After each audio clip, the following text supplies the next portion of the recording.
welcome to the channel. My name is Elena. My sister Erin is editing the video, and today I thought we'd do something kind of fun and different. Today I'm going to build for you a fantasy makeup bag based around one of my all-time favorite protagonists, Violet Sorrengail from Fourth Wing and Iron Flame. I've just started reading Iron Flame this week. I'm about 50 pages in, so, I know nothing yet. Whether Iron Flame lives up to the hype of Fourth Wing or not, there is no denying that this series has just taken the book world by storm this year. So I thought it would be fun to do a makeup bag, like a list of products sort of inspired by Violet. Now, do I think that Violet is getting up in the morning and putting on a full face of makeup before her long day of Dragon Rider school? Obviously no. This is just for fun. It's more taking inspiration from a character who's a certifiable badass. So let's get into it.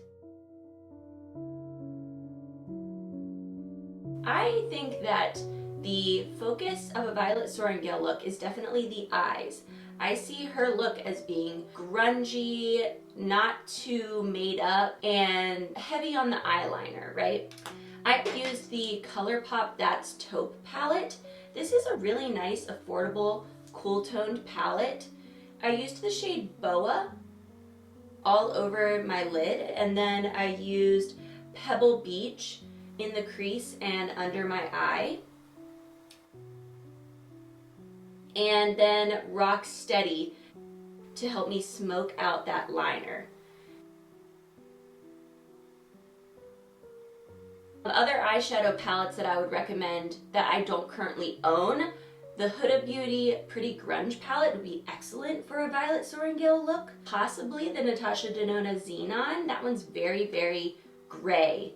But I could see, Violet Sorrengail, I could definitely see her rocking some grays. Now, I also think that this makeup bag would include some one and dones because she's going to be slapping something on and out the door, not doing a whole complicated look most days, I'm thinking. So a couple one and dones that I have to recommend here. The Sephora Colorful Metal Effect eyeshadow in the shade Pyramid. This eyeshadow is so pretty. It's kind of like a deep olive with just a bit of gold sheen. It's not sparkly though, it's more metallic than sparkly.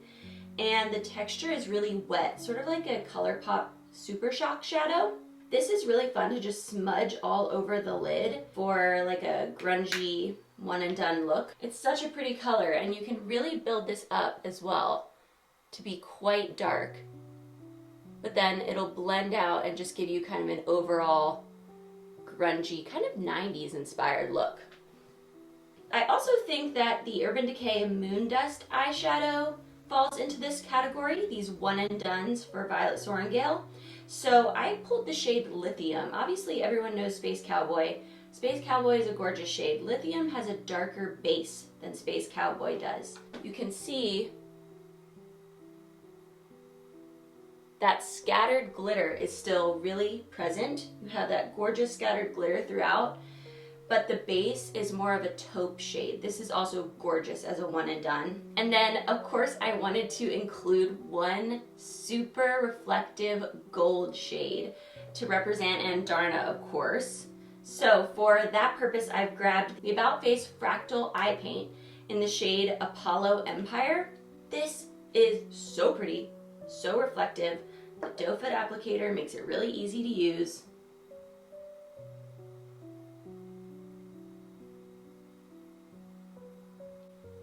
Just a gorgeous gold that also makes a really pretty one and done, or an excellent inner corner highlight just blended into a smoky eye.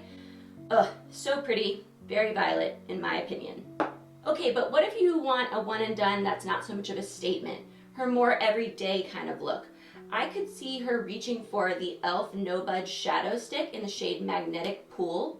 This is a cool toned taupe. I'm running out of swatch space. I'm gonna run it all along the bottom. That's Magnetic Pool right there.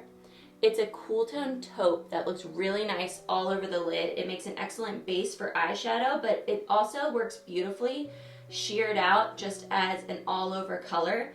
and that would make a great everyday matte look for those times when she's just not gonna go for the shimmer or the reflection. So today I've gone for a smoked out liner. I used the Maybelline Tattoo Studio Smoky Gel Liner Pencil.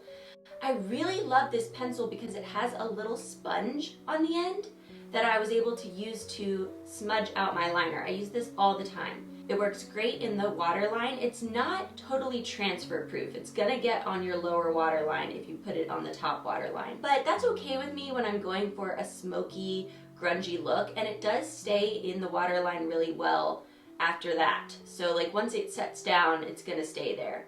And I really like this grungy look that it came out with. I think this is really flattering on my face actually.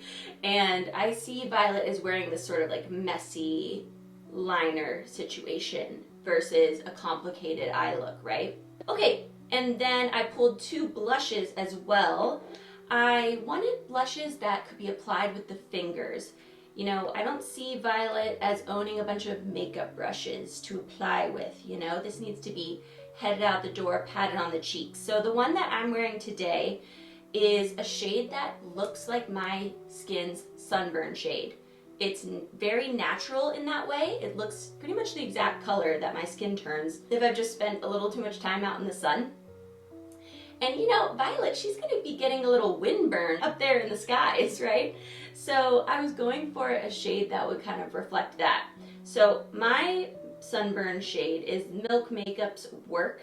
This is a cream lip and cheek, and it's really easy to use. You'll see in the B-roll, I just pat it into my cheeks, and it looks so natural, which I feel like is Violet's vibe. Now, if you're a little more cool toned than me, another blush that I think would work better for your skin tone is the Say Dew blush in the shade Chili. This can give you that sort of like, just got in from the cold nipply air, from the cold nippy air. Okay, let's not get too crazy over here. I guess I will swatch that for you since I didn't show it on my cheeks today.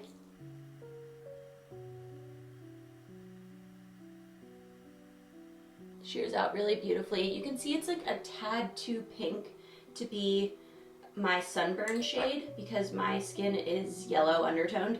But if you have more of a cool undertone, I think that would be your perfect sunburn shade. Okay, and for lips, I picked 3 options here. The one I'm wearing right now is a super cool toned lipstick. This is Stone by MAC. It's a matte lipstick, but it's very comfortable. The formula is excellent. It will stay on a long time, and it's very cool toned, as you can see. And I sort of picture this as like the lipstick that Violet would wear just on the day-to-day. This is like an elevated everyday look. So that's what I went with today. But I do have a little bit of this underneath because it stains. This is the Fenty Beauty Hydrating Poutsicle Lip Stain in the shade Berry. I love this formula. This is the most hydrating lip stain that I've ever used. It really leaves my lips in better shape than they were before, which is a lot to ask from a lip stain. I'm seeing a lip stain as Violet's like dressed up option because she's not going to have to touch it up. It looks really nice and glossy when it first is applied, and then it will stain your lips a really pretty berry shade. This is gorgeous for fall as well. I think this shade is almost universally flattering. It's so pretty. And this way she doesn't have to reapply throughout the night, right? She's not gonna be doing that. And then for her simple everyday look, like slap it on out the door, I'm thinking a lip oil, something to protect her lips from getting chapped in the air all the time. So I've pulled the e.l.f., what are these called? The e.l.f. Glow Reviver Lip Oil in the shade Honey Talks. This is so sheer, it basically just goes on nude, and it does last a really long time, and it gives your lips that feeling of being like sort of encased, right? So it really protects them from the elements and from drying out. So I think this would be her go-to everyday option. And then lastly, some setting spray. This has to last all day for her, you know? So I'm thinking she's setting it all with a setting spray. I'm using the Charlotte Tilbury Airbrush Flawless Setting Spray. This is my personal favorite setting spray, although the Urban Decay All Nighter Setting Spray is also very good.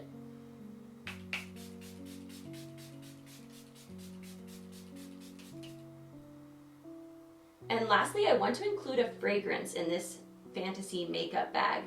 I could see Violet rocking Fleur Father Figure. I recently picked this up during the Sephora sale and it smells so good. This is not a super feminine perfume.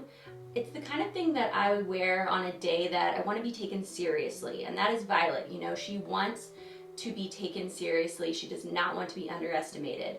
But there's also something kind of like lush and sexy about this fragrance as well. I'm gonna read you the description from Fleur's website. It says, Father Figure, a provocative green fig fragrance. Commanding, yet tender at the same time. I mean, is that not Violet? Rooted in lushness, Father Figure is a vivid green fragrance that captures the intimate feeling of cool. Opening with fleshy fig and dewy cassis, then folding into a creamy sandalwood, orris root, vanilla Madagascar, Father Figure is layered and vibrant. Skin musks and sheer patchouli add intimacy and sensuality.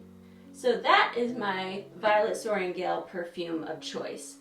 And that wraps up this fantasy makeup bag. I had so much fun putting this together. This was Erin's idea to make a whole series of these, and I am obsessed with this idea. I plan to do Feyre from ACOTAR. I plan to do Aureya from The Serpent and the Wings of Night. And let me know what other fantasy characters you'd like to see me put together a fictional makeup bag for. So if you enjoyed this concept, please like the video, leave a comment, subscribe to our channel. We are a new channel, so we really appreciate the subscriptions. And until our next video, see you soon.